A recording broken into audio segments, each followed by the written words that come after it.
So what's going on, guys? DIY Dan here again, and this is another episode of Day to Day Around the House. In this video, I'm going to show you how I improved the lighting in my garage. I added a couple light fixtures, changed out a couple light fixtures, and added LED lights to those light fixtures. So the reason I did this is because the lighting in my garage absolutely sucked, and anytime I wanted to do a project when it was dark outside, I'd have to pull out an extra workshop light, which just got really annoying. So now that I've added a couple extra light fixtures and a couple LED lights, I no longer have to do that. And I'm going to show you how I did it. So right here is a chapter index, guys, of what's in this video and at what time it takes place. So if you're looking for something specific that I do in this video, you can bypass what you don't need to see so I don't waste your time. And let's get to it. Now, in order to wire anything in, make sure you shut the light switch off that is powering those lights before doing any of the work. The only downside to this is if you're up there doing some wiring and somebody accidentally turns on that light switch, you can get a shocking experience. So the safer way to go is open up your electric panel and have the lights on in the garage and start flipping breakers off until those lights go off, and then you know you are safe to work on it. So originally my garage had two of these style of lights, one centered in the 2-bay garage and then one centered in the 3rd bay. So about a year ago, I switched the one that was in my 3rd bay garage over to an LED light strip, and that helped that area out a bunch. And I will post that video at the end of this one if you want to check that out. In this video, I'm going to be showing you how I lit up the rest of my garage.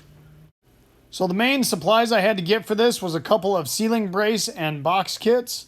I got these at Lowe's for around $12 a piece. I got 2 of these light fixtures for $3 a piece on Amazon, along with these lights, which was right around $35 for the pair. And then I got 2-wire Romex with a ground in it, 14 gauge for around 17, 18 bucks.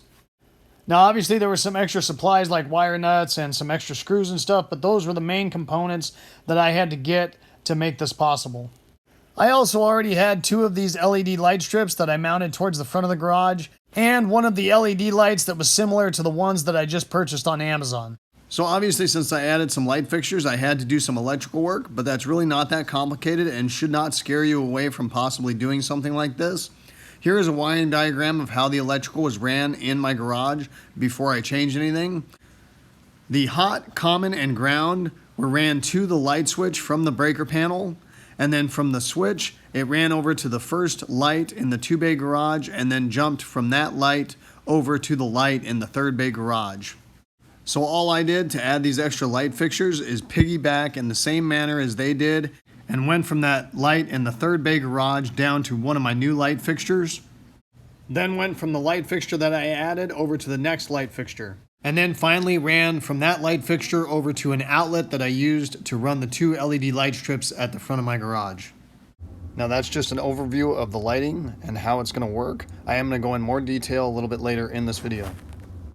Now, because I've been doing quite a bit of electrical videos and I feel I have to go over a little bit more detail as far as the connections, instead of doing that in every video, I am going to post some small videos of making connections in wire nuts and electrical connections on outlets and switches at the end of this one if you want to click on those for some more detailed information. Now, when I show you the footage of me actually installing the light fixtures in my garage, you might notice a little bit of difference in the wiring. And that's because at one point I tried putting a ceiling fan up in my garage that I got for free, and after smacking it a couple times with a couple pieces of wood, I decided that wasn't a good idea. So then I ended up changing it over to a regular light fixture, but then ended up having to relocate that because I decided to anchor my kayaks and hold those on the ceiling where that light fixture was at. So that ended up being just a junction block, and I ended up just putting a plastic cover over that one. So I just picked one of the pre-existing light fixtures and took it apart. I took the globe off of it, removed the light bulbs, then removed the 2 screws that held that light fixture to the outlet box, then took the wire nuts off that held the wires together from the fixture to the outlet box. Now, because there was more than one set of wires up in this outlet box, I decided to make some pigtails and put those to my light fixture to make it easier to hook up to the wires in the box. So I had some loose wire from another project that I used for these pigtails, but if you don't have that kind of a thing laying around, you can always just strip back a little bit of that Romex and use the wires that are in that cable. I stripped back about 3/4 of an inch on each of those wires and bent it to a hook. You'll notice that 2 of the studs on these contacts are silver and 2 of them are gold. The silver ones, the rivet goes through and is making contact with the outer housing of the socket. That is for your common, and the silver bolts will always be for your common. And then the hot lead is going to go on that gold bolt, and you'll notice that rivet is making contact with the center pole in the light socket. When putting the wires on the light fixture, make sure that hook goes around the bolt in a clockwise manner, because if you go counterclockwise, there's a better chance that that hook is going to spread open as you tighten it down.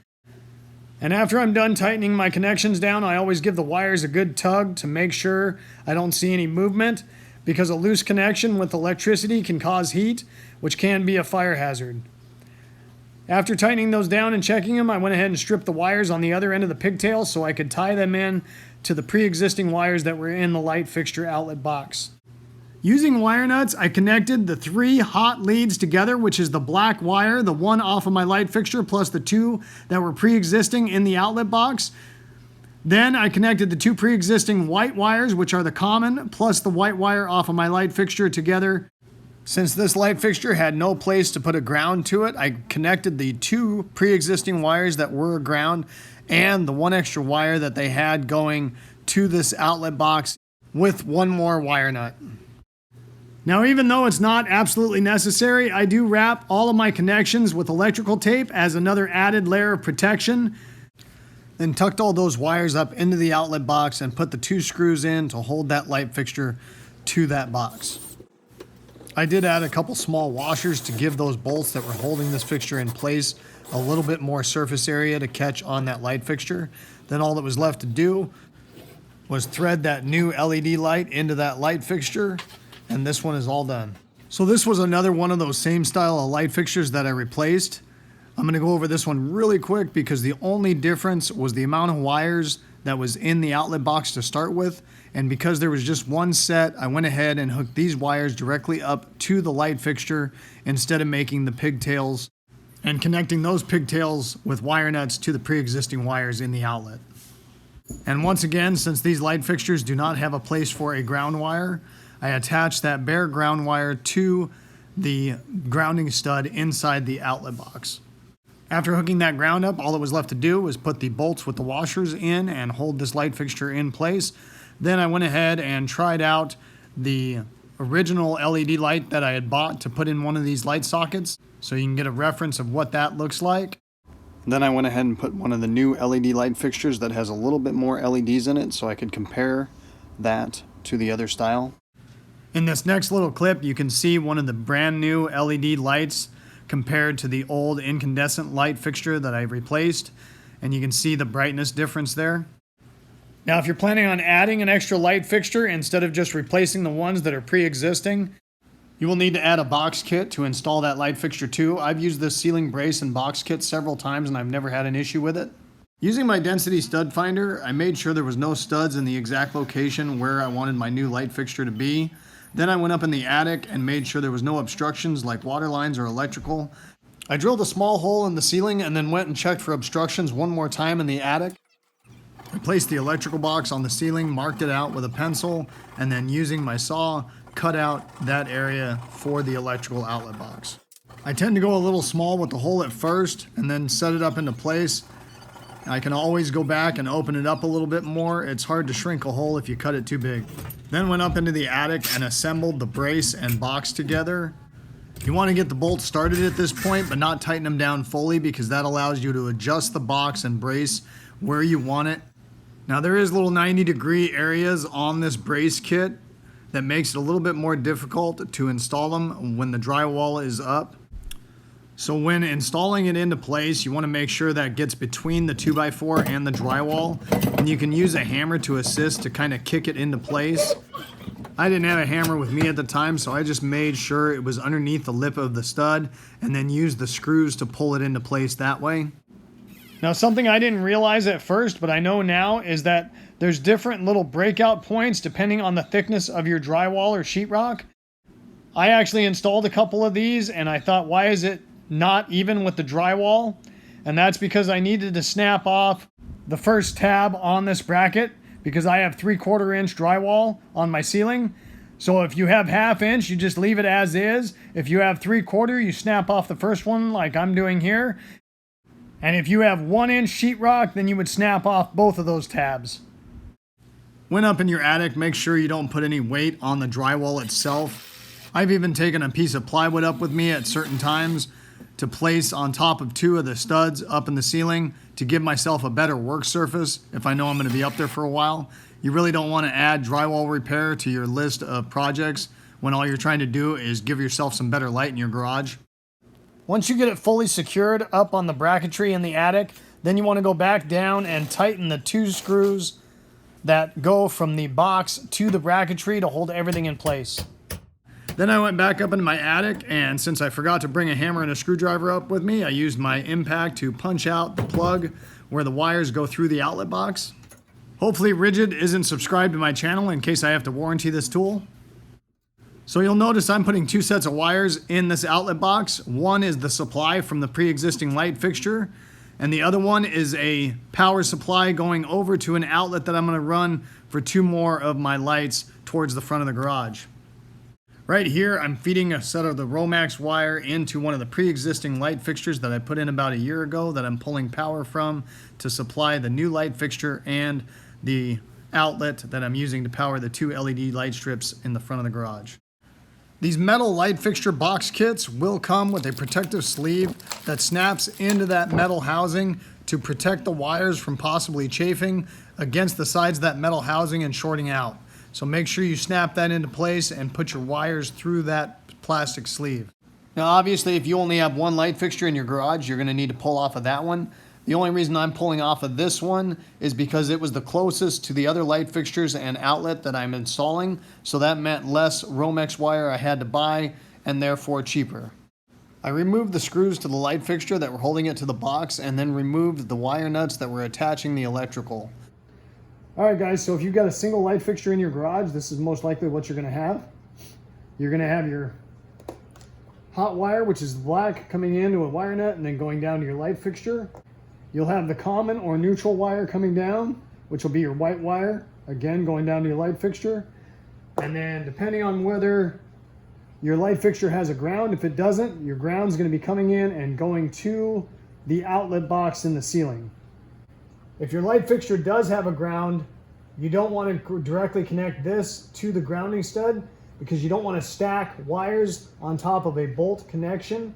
So what you would want to do is come off of here with a separate wire, come off of your light fixture, and then come off of your ground and connect all 3 of those with a wire nut. But you don't want to stack wires on a grounding stud in an outlet box because it's just more likely to come loose, and then you've got a loose connection inside that box. So all we're going to do to connect another light fixture is we're going to come off with our ground, go to that same wire nut, same thing with our common, and same thing with our hot. We're going to go into the same wire nuts that these are all connected to. Once again, if your light fixture has a ground, instead of coming directly to the bolt in the outlet, you're going to want to come in here, then come off with a wire to that grounding stud and a wire going over from your light fixture. Then if you wanted to add another light fixture after that one and you didn't want any more wires in that pre-existing light fixture, you would just come off of the one you installed and add another ground to that wire nut in there, go over to your grounding stud in the next outlet box, then do the same with the hot and the common or neutral. And you could continue to piggyback those light fixtures as many as you want, as long as you don't overload the circuit. And if you're using LED lights, it would take a lot of light fixtures in order to overload that circuit.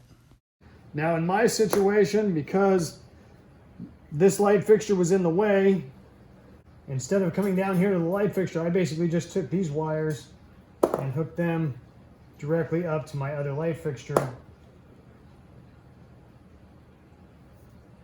and put a plastic cover over that. So here's the actual footage of me wiring this in, just like I explained in the wiring diagram. Keep in mind when you make these connections, make sure you tighten those wire nuts down good, and I always tape off my connections after I tighten those down, just as an added layer of protection. So all we're doing is tying the hot from the two pre-existing cables and the new cable together, the white or common together, and the grounds all together. If at all possible, it's always a good idea to put your hot legs to one side of your outlet box and the common and ground to the other side as another added layer of protection from nothing shorting out to each other. Then I just went ahead and put that plastic cover over that instead of putting the light fixture back in. So the last part of improving the lighting in my garage was adding a receptacle in the ceiling so I could run my two LED light strips and plug those in. So right here I'm up in my attic and I just marked out where that outlet box is going to go, drilled a couple holes in the corner, and then just used my saw to cut that out. I anchored that outlet box in place with a couple screws and then covered those screws with electrical tape as an added layer of protection from something shorting out. Then I ran that Romex wire into that outlet box from that pre-existing outlet that I pulled power from. Then I went ahead and hooked those wires up to my outlet. Now I will post a video at the end of this one you can click on to see those connections in more detail. But basically, your bare wire is your ground and will be hooked to the green stud on that outlet. The black wire is your hot and will hook up to the gold bolts on your outlet or the smaller of the two straight slots on it. And your white wire, the common or neutral, will be hooking up to the silver bolts on that outlet or the bigger of the two straight slots on it. Then all that was left to do was put the cover on that. Then go ahead and plug those LED light strips in and figure out how I was going to anchor them in the front of my garage. I ended up using the chains that came with them and then just put a couple screws attaching to the storage that I have above my garage doors. Now obviously these lights don't do much with the garage door open. However, when it's closed, it provides me plenty of light at the front of my garage to tackle any projects I need to. That's going to wrap it up for this video, guys. If you do decide to do something like this, make sure you take your time if you've never done anything like this before, because you are dealing with electricity. And if you end up with an improper connection and it's loose, you can create heat, which could be a possible fire hazard. So if you don't feel I explained something well enough, make sure you do some more research or go ahead and click on these extra videos I've got posted at the end of this one. Hopefully you guys enjoyed this video and it gave you some good information. If so, make sure you hit that like button and subscribe if you haven't already. The whole concept of my channel is to give you guys the most information in the least amount of time as possible so I don't waste your time. And I hope to see you next time. Have a good one. Later.